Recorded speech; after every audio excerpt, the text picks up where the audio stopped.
ഇത് mass Motors Manjapra നമ്മുടെ Honda unicorn വണ്ടി നമ്മൾ വർക്കിന് കയറ്റിയിട്ടുണ്ട്. ജനറൽ സർവീസ് ആയിട്ടാണ് കയറ്റിയത്.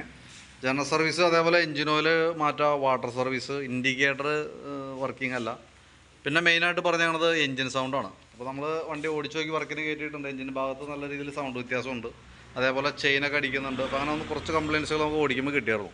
നമ്മളതിൻ്റെ ബാക്കിലത്തെ ബ്രേക്ക് തുടങ്ങി നമ്മൾ ചെക്ക് ചെയ്യാൻ വേണ്ടിയിട്ട് അയച്ചിട്ടുണ്ട്. ബ്രേക്ക് ലൈനറൊക്കെ നമുക്ക് കിടക്കുന്നത് കമ്പനി ലൈനറാണ്, ഹോണ്ടയുടെ ഒറിജിനൽ ലൈനറാണ്. നമുക്ക് ബ്രേക്ക് ക്യാമൊക്കെ ഒന്ന് അഴിച്ച് ഗ്രീസ് ചെയ്ത് റീസെറ്റ് ചെയ്താൽ മതി. ലൈനർ പുതിയ ലൈനർ കിടക്കുന്നുണ്ട്. അപ്പോൾ ഒന്ന് ക്യാം അഴിച്ച് ഗ്രീസ് ചെയ്താൽ മതി, വേറെ കുഴപ്പമില്ല. പിന്നെ നമ്മളതിൻ്റെ ചെയിൻ സ്പോക്കറ്റ് കണ്ടീഷൻ നോക്കി. സ്പോക്കറ്റ് അത്യാവശ്യം നല്ല രീതിയിൽ തന്നെ ലൂസ് ഉണ്ട്. അപ്പോൾ അതൊന്ന് ടൈറ്റ് ചെയ്താൽ മതി. നിലവിൽ ഇതുമ്പോൾ കിടക്കണത് ഒറിജിനലൊന്നുമല്ല, റോൾ എന്ന് പറയുന്ന കമ്പനിയുടെയാണ്. നിലവിൽ ഹോണ്ടയുടെ ഒറിജിനലല്ല, പക്ഷേ നമുക്ക് ടൈറ്റ് ചെയ്തിടാനുണ്ട് കുറേ. അപ്പോൾ അത് നമുക്ക് ടൈറ്റ് ചെയ്ത് അഡ്ജസ്റ്റ് ചെയ്ത് ഉപയോഗിക്കാം. പിന്നെ നമുക്കതിൻ്റെ സസ്പെൻഷൻ്റെ ഈ ബാക്കിലേക്ക് വരുന്ന സസ്പെൻഷൻ്റെ നീഡിൽ ബെയറിങ് ചെറിയൊരു പ്ലേ സ്റ്റാർട്ട് ചെയ്തിട്ടുണ്ട്. തുടക്കമാണ്. അടുത്ത പ്രാവശ്യം ചെയിൻ സ്പോക്കറ്റ് മാറ്റണ സമയത്ത് ആ സസ്പെൻഷൻ ബെയറിങ്ങും കൂടി അഴിച്ച് മാറ്റിയിട്ട് വേണം നമ്മൾ പുതിയതിടാൻ കേട്ടോ. അതല്ലെങ്കിൽ ചെയിൻ സ്പോക്കറ്റിൻ്റെയൊക്കെ ലൈഫ് കുറയും. പിന്നെ ഉള്ളതെന്ന് പറഞ്ഞാൽ ചെയിൻ ഇത്ര ലൂസായിട്ട് കിടന്ന് ഓടാതിരിക്കാനായിട്ട് ശ്രദ്ധിക്കുക. കാരണം ചെയിൻ ഓവറായിട്ട് ലൂസാകുമ്പോഴത്തേക്കും ചെയിൻ ഓവർലാപ്പിംഗ് വരും. അത് കയറി ഇറങ്ങി വർക്ക് ചെയ്യാനായിട്ട് തുടങ്ങും. അത് ചെയിൻ്റെ ലൈഫ് പകുതിയായിട്ട് കുറയ്ക്കും കേട്ടോ. അതൊന്ന് ശ്രദ്ധിച്ചോളാം. ഏകദേശം ഒരു 1000 കിലോമീറ്റർ ആയി കഴിയുമ്പോൾ ചെയിൻ അടിക്കണം നോക്കണ്ട. 1000 കിലോമീറ്റർ ആയി കഴിയുമ്പോൾ ചെയിൻ കയറ്റി ടൈറ്റ് ചെയ്യുക, ചെയിൻ ഓയിലൊക്കെ കൊടുത്ത് ക്ലിയർ ചെയ്തെടുക്കുക. അപ്പോഴാണ് നമുക്ക് മാക്സിമം അതിൻ്റെ ലൈഫ് കിട്ടുള്ളൂ കേട്ടോ. പിന്നെ ബാക്ക് വീലൊക്കെ നമ്മൾ ചെക്ക് ചെയ്തു. ബെയറിങ് കാര്യങ്ങൾ കുഴപ്പമൊന്നുമില്ല. ടയറിൻ്റെ ആയാലും ടയർ ഈ പറഞ്ഞാൽ ഏറെക്കുറെ എൻ്റെ ലൈഫിലേക്ക് എത്തി തുടങ്ങിയിട്ടുണ്ട്.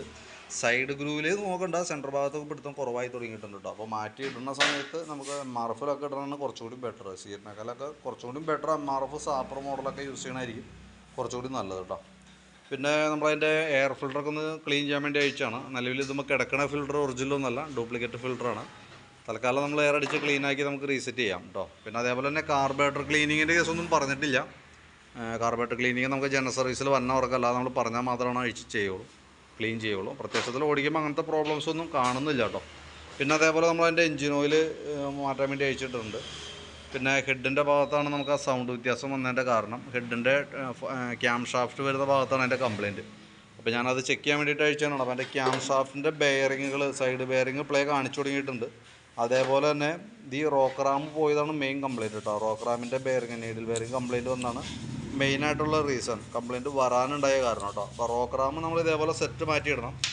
ഈ ക്യാം ഷാഫ്റ്റിൻ്റെ ഇത് മാറ്റുന്ന രീതിയിലുള്ള എസ്റ്റിമേറ്റാണ് ഞാൻ പറയണേ. കാരണം എന്താ വെച്ചാൽ ഇതിൻ്റെ ബെയറിങ് പ്ലേ കാണിച്ചു തുടങ്ങുന്നത്, എത്രയും പ്ലേ കാണിക്കുന്നുണ്ട്. ഇനി അങ്ങോട്ട് കിടന്ന് ഓടുന്തോറും ഇത് കംപ്ലൈൻറ്റ് വരാനുള്ള സാധ്യത വളരെ കൂടുതലാണ്. അപ്പോൾ ക്യാം ഷാഫ്റ്റും റോക്ക് റാമും കൂടി സെറ്റ് മാറ്റിയിടുന്നതാണ് ഏറ്റവും ബെറ്റർ. യൂണിക്കോൺ മോഡലിൽ നമുക്ക് കൂടി നമ്മൾ കറക്റ്റായിട്ട് ഓയിൽ ചേഞ്ച് കാര്യങ്ങൾ സർവീസ് കൃത്യമായിട്ട് ചെയ്ത് പോവുകയാണെങ്കിൽ പരമാവധി നമുക്ക് വരാവുന്നൊരു കംപ്ലയിൻറ്റ് ഇത് മാത്രമേ ഉള്ളൂ. ക്യാം ഷാഫ്റ്റും റോക്ക് റാമൊക്കെയാണ് മെയിനായിട്ട് കംപ്ലയിൻറ്റ്സ് സാധാരണ രീതിയിൽ വരാൻ സാധ്യതയുള്ളത് കേട്ടോ. അപ്പോൾ റോക്ക് റാമൊക്കെ അത്യാവശ്യം റൈഫ് നിൽക്കാറുള്ളതാണ്. ഇതെന്തുകൊണ്ടാണ് ഇങ്ങനെ പറ്റിയേക്കണമെന്നുള്ളത് അറിയില്ല. എന്തായാലും നമുക്ക് അതിൻ്റെ ഐറ്റത്തിൻ്റെ ലൈഫ് തീർന്നുകൊണ്ടാണ് മെയിനായിട്ട് വന്നേക്കണ കേസ്. അപ്പോൾ നമുക്കതിൻ്റെ ക്യാം ഷാഫ്റ്റും റോക്ക് റാം സെറ്റും മാറ്റി കഴിഞ്ഞാൽ നമുക്ക് ആ സൗണ്ട് ഒരു പരിധി വരെ ക്ലിയർ ആയിക്കോളും. പിന്നെയെന്ന് പറഞ്ഞാൽ നമുക്കതിൻ്റെ ഈ ക്യാം ചെയിൻ്റെ, അതായത് നമ്മുടെ അതിൻ്റെ എഞ്ചിൻ്റെ ഉള്ളിൽ വരുന്ന ചെയിൻ ലൂസ്, നമ്മുടെ ഇപ്പോൾ ഈ ചെയിൻ ഡ്രൈവ് ചെയിൻ ലൂസ് ആവണ പോലെ തന്നെ അതിൻ്റെ ഉള്ളിൽ വരുന്ന ചെയിനും ലൂസാവും. പക്ഷേ അത് നമുക്ക് ഓട്ടോമാറ്റിക്കായിട്ട് അഡ്ജസ്റ്റ് ആവുന്നൊരു യൂണിറ്റാണത്. ലിഫ്റ്റർ അസംബ്ലി എന്ന് പറയും. ലൂസ് ആവുന്നതിനനുസരിച്ച് അത് ലോഡ് ചെയ്ത് കൊടുക്കും. അപ്പോൾ അതിൻ്റെ ഒരു കപ്പാസിറ്റിയും അതിൻ്റെ ഒരു പവറും കുറവായി തുടങ്ങിയിട്ടുണ്ട്. അപ്പോൾ അതും കൂടി നമുക്ക് കൂട്ടത്തിൽ മാറ്റേണ്ടി വന്നേക്കും കേട്ടോ. ഞാനത് എസ്റ്റിമേറ്റിൽ ഉൾപ്പെടുത്തിയിട്ടില്ല. ഞാനിതൊന്ന് സെറ്റ് ചെയ്ത് നോക്കാം. കുഴപ്പമില്ലെങ്കിൽ നമുക്ക് ഇത് തന്നെ യൂസ് ചെയ്യാം. ഇനി അതല്ല കംപ്ലയിൻ്റ് ആണെന്നുണ്ടെങ്കിൽ നമുക്ക് സൗണ്ട് അതിൽ കാണിക്കുകയാണെങ്കിൽ നമുക്ക് ഇതും കൂടി മാറ്റേണ്ടി വരും. അപ്പോൾ നമ്മൾ ആ പറയണ എസ്റ്റിമേറ്റിൽ ചെറിയൊരു വേരിയേഷൻസ് വന്നേക്കും. ഇതിൻ്റെ ഏകദേശം ഒരു 400 അടുത്താണ് നമുക്ക് ഇതിന് റേറ്റ് വരാം.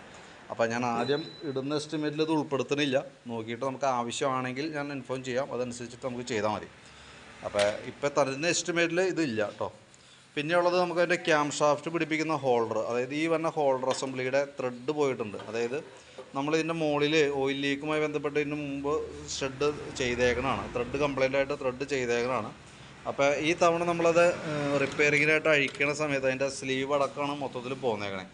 അപ്പോൾ നമ്മൾ പിന്നെ നമ്മൾ ഇതുമിട്ട് എന്തെങ്കിലും നമുക്ക് ഹെഡിൻ്റെ ക്യാം ഷാഫ്റ്റ് കാര്യങ്ങളൊക്കെ അഴിക്കേണ്ടി വന്നിട്ടുണ്ട്. അപ്പോൾ ആ കൂട്ടത്തിൽ കൂടെ ഈ ഹോൾഡർ അസംബ്ലിയും കൂടി മാറ്റി റീസെറ്റ് ചെയ്യണമാണ് ഏറ്റവും ബെറ്റർ കേട്ടോ. അപ്പോൾ ഇതും കൂടി ഉൾപ്പെടുത്തിയിട്ടുള്ള എസ്റ്റിമേറ്റാണ് ഞാൻ വാട്സാപ്പിലേക്ക് ഇടുന്നത്. അപ്പോൾ നോക്കിയിട്ട് ഒന്ന് റിപ്ലൈ ചെയ്യണം. ഓക്കെ. പിന്നെ ഫ്രണ്ടിലേക്ക് വരുമ്പോൾ ഫ്രണ്ട് വീലിൻ്റെ ബെയറിംഗ് സെറ്റൊക്കെ നമ്മൾ ചെക്ക് ചെയ്തു. നിലവിൽ വേറെ കംപ്ലൈൻ്റ് ആയിട്ടൊന്നുമില്ല. അതേപോലെ ബ്രേക്ക് പാഡ് സെറ്റൊക്കെ നമ്മൾ ചെക്ക് ചെയ്തിടുന്നുണ്ട്. ബ്രേക്ക് പാഡൊക്കെ അത്യാവശ്യം ഉപയോഗിക്കാനുണ്ട് നമുക്ക്. അപ്പോൾ അതൊന്ന് ക്ലീൻ ചെയ്തൊക്കെ ബ്രേക്ക് ക്യാമൊക്കെ കാലിപ്പർ അസംബ്ലിക്ക് ഒന്ന് അയച്ച് ഗ്രീസ് ചെയ്ത് റീസെറ്റ് ചെയ്യാവുന്നുള്ളൂ.